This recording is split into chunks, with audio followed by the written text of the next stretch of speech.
Doctor Umar అనేటటువంటి వాడు ఏ మసీద్ దగ్గర నుంచి అయితే వచ్చాడో తబ్లిగీ జమాత్కి సంబంధించి అక్కడ ఉన్నటువంటి వాళ్ళందరికీ తెలిసిన, అలాగే అక్కడ ఏం జరిగిందో విధ్వంసం జరిగినా ఇప్పుడు ఇదివరకటికి మళ్ళీ లేదు.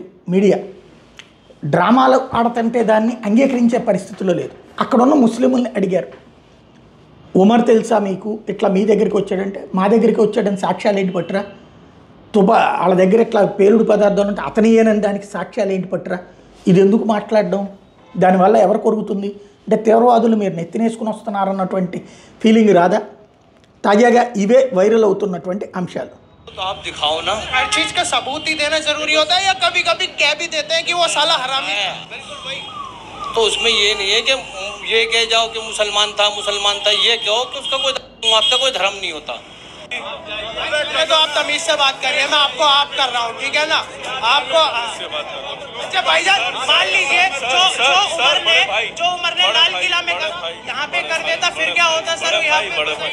बड़े भाई शुक्र एहसान है, कुछ नहीं हुआ। ఇది పరిస్థితి. ఓవరాల్గా క్రమంగా ఇట్లాంటి ఇష్యూస్ పెరుగుతున్నాయి. ఎందుకు ఇలాగ సాగదీసుకోవడం అన్నటువంటిది తెలియంది.